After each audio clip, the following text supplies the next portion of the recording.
సైఫ్ అలీ ఖాన్ ఆయన బాలీవుడ్లో కావచ్చు, మన టాలీవుడ్లో కూడా మంచి స్టార్డమ్ ఉన్న వ్యక్తి. అయితే వాళ్ళ ప్రత్యేకమైన భద్రతా దళం కావచ్చు, అదేవిధంగా పటిష్టమైన భద్రత ఉన్న ఏరియాలో ఉన్న వ్యక్తి ఇంట్లోకి ఒక ఆగంతకుడు అర్ధరాత్రి చొరబడి కత్తిదాడి చేయడం, ఇది ఒక చర్చనీయాంశంగా మారిపోయింది. ఖచ్చితంగా. ఎందుకంటే బాండ్రా అనేది కొంచెం అక్కడ చాలా మంది సినీ నటులు అందరూ అక్కడే ఉంటారు. కొంచెం బీచ్ సైడ్ కూడా ఉంటుంది ఒకటి.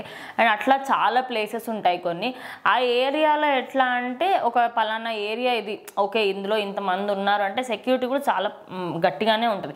అయితే ఈయన ఒక అపార్ట్మెంట్లో ఉన్నారట. ఆయనకి అది సీవ్యూ అపార్ట్మెంట్ అనుకుంటా. సైఫ్ అలీ ఖాన్ వాళ్ళ ఫ్యామిలీతో ఉంటారు యాక్చువల్లీ. సో ఆ అపార్ట్మెంట్లో అయితే సడన్గా ఒక 2-3 వ్యక్తులు వచ్చి ఆయన పైన దాడికి అయితే ప్రయత్నించారట.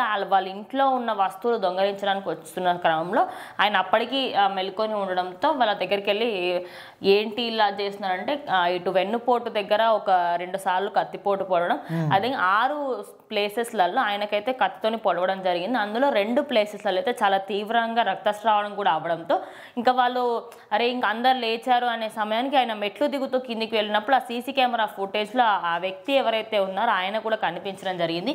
ఇక ఇందులో అన్నిటికంటే కొంచెం ట్విస్ట్ ఎక్కడ, ఇదేదో కుట్రపూరితంగానే చేశారని ఎక్కడ అనిపించిందంటే, ఆయనకి అంత భద్రతా దళం ఉండడం, అదేవిధంగా 2-3 కార్లు మెయింటైన్ చేసే వ్యక్తికి ఆయనను ఒక ఆటోలో తీసుకువెళ్ళడం జరిగింది అనేది వినిపిస్తుంది. ఇక ఆటోలో తీసుకువెళ్ళడం ఏంటి, డ్రైవర్ లేకపోవడం ఏంటి అంటే, డ్రైవర్ని కూడా అటు మనీ ఇచ్చేసి ఆయనను కూడా పక్కకు వెళ్ళిపో మేము చూసుకుంటాము అనే విధంగా అక్కడ కూడా ఏమైనా జరిగిందేమో అన్నట్టుగా కొన్ని వార్తలు వినిపిస్తున్నాయి. ఇవన్నిట్లలో ఏది వాస్తవం ఏది అవాస్తవం అనేది ఇంకా బయటకు రాలేదు. కానీ ప్రస్తుతం లీలావతి హాస్పిటల్లో అయితే ఆయన చికిత్స పొందుతూ ఉన్నారు. ఇప్పటివరకు డాక్టర్స్ అయితే ఏది బయటకి అధికారికంగా ప్రకటించలేదు. ఎందుకంటే అందులో ఏదైతే 2 వెన్నుపోటు దగ్గర అక్కడ పొడవడం జరిగిందో, వెన్నుముక్క దగ్గర ఎక్కడెక్కడ 2 ప్లేసెస్ దగ్గర ఆయనకైతే కొంచెం చాలా రక్తస్రావం పోయింది. అదేవిధంగా బాడీలో కొన్ని పార్ట్స్ పరంగా కూడా కొంచెం డ్యామేజ్ అయింది. ఇలా చాలా వార్తలు వినిపిస్తున్నాయి.